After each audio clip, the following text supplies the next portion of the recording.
Luke chapter 15. Now the tax collectors and sinners were all gathering around to hear Jesus. But the Pharisees and the teachers of the law muttered, "This man welcomes sinners and eats with them." Then Jesus told them this parable. Suppose one of you has 100 sheep and loses one of them. Doesn't he leave the 99 in the open country and go after the lost sheep until he finds it? And when he finds it, he joyfully puts it on his shoulders and goes home. Then he calls his friends and neighbors together and says, "Rejoice with me, I found my lost sheep." I tell you that in the same way, there will be more rejoicing in heaven over one sinner who repents than over 99 righteous persons who do not need to repent. Or suppose a woman has 10 silver coins and loses one. Doesn't she light a lamp, sweep the house, and search carefully until she finds it? And when she finds it, she calls her friends and neighbors together and says, "Rejoice with me, I have found my lost coin." In the same way, I tell you, there is rejoicing in the presence of the angels of God over one sinner who repents. Jesus continued, "There was a man who had 2 sons. The younger one said to his father, 'Father, give me my share of the estate.'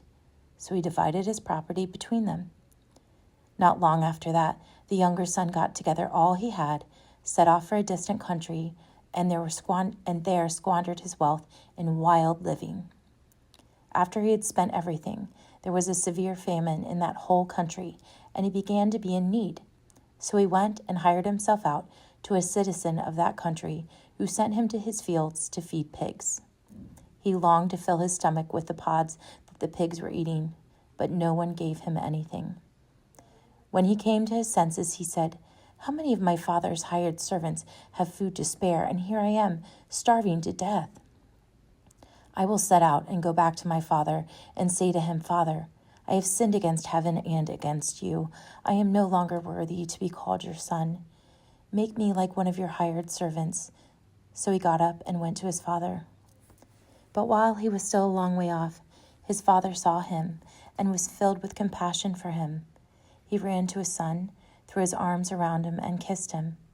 The son said to him, 'Father, I have sinned against heaven and against you. I am no longer worthy to be called your son.' But the father said to his servants, 'Quick, bring the best robe and put it on him. Put a ring on his finger and sandals on his feet. Bring the fattened calf and kill it. Let's have a feast and celebrate. For this son of mine was dead and is alive again. He was lost and is found.' So they began to celebrate. Meanwhile, the older son was in the field. When he came near the house, he heard music and dancing. So he called one of the servants and asked him what was going on. 'Your brother has come,' he replied, 'and your father has killed the fattened calf because he has him back safe and sound.'